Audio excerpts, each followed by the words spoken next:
অবৈধভাবে সীমান্ত পেরিয়ে ভারতে প্রবেশের চেষ্টা, বাংলাদেশি অনুপ্রবেশকারীদের আটকে দিল বিএসএফ। ঘটনাটি কোচবিহারের শীতলকুচির সাঙ্গারবাড়ি এলাকার। স্থানীয় সূত্রে জানা যায়, আজ সকালবেলা সাঙ্গারবাড়ি এলাকার ১৩ নম্বর গেটে নিজেদের জমিতে কাজের জন্য গিয়েছিলেন স্থানীয় বাসিন্দারা।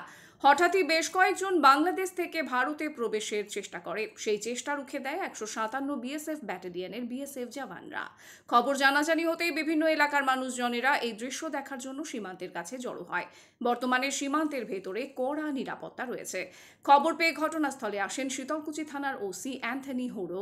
স্থানীয় বাসিন্দারা জানান, সকালবেলা কাজের জন্য তারা সীমান্তের ওপারে যায়, কিন্তু কিছুক্ষণের মধ্যে তারা লক্ষ্য করেন বেশ কয়েকজন অনুপ্রবেশকারী ভারতে প্রবেশের চেষ্টা করে। এই খবর জানাজানি হতেই বিএসএফ ভারতীয় কৃষকদের সীমান্তের ভেতর থেকে বের করে দেয়। এখনো বাংলাদেশিরা সেখানে রয়েছে। ফ্ল্যাগ বৈঠকের মধ্য দিয়ে বিষয়টিকে মিটিয়ে নেওয়ার চেষ্টা চলছে। দেখুন সেই চিত্র সরাসরি। ভারতে কেন ঢুকবে এরা অনুপ্রবেশকারী, এরা সরকার যে ব্যবস্থা নেবে সেই ব্যবস্থা হবে। ওরা কেন আসতে চাইছে বিষয়টি এখনো জানা গেছে? ওরা আসতে চাইছে যাতে ভারতে বসবাস করা যায়, সেই উদ্দেশ্যে আসতে চাইছে। আচ্ছা, ঘটনাটা কখন আপনারা শোনেন?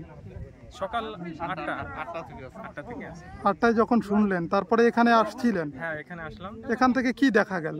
এখান থেকে দেখা গেল যে ওখানে 16 জন আচ্ছা, রোহিঙ্গা না রিফিউজি সেটা বলা মুশকিল। আচ্ছা, তো ওখানে বসে আছে ওই পারে বসে আছে। তো এখন কি অবস্থায় রয়েছে? এখন বিএসএফ কি বলছে? বিএসএফ এখন মিটিং করবে বিজেপির সাথে। তো মিটিং করে এখন কি সিদ্ধান্ত নেয় ওরা, আমরা কি বলতে পারি। আচ্ছা, মানে আপনারা কি প্রবেশ করতে দেবেন? আপনাদের তরফ থেকে কি বার্তা? না না, আমরা কেন প্রবেশ করতে দেবো, আমরা দিব না। কি নাম আপনার? দীপক বর্মন। এই জায়গাটার নাম? মহিষমুড়ি, সাঙ্গারবাড়ি গ্রাম।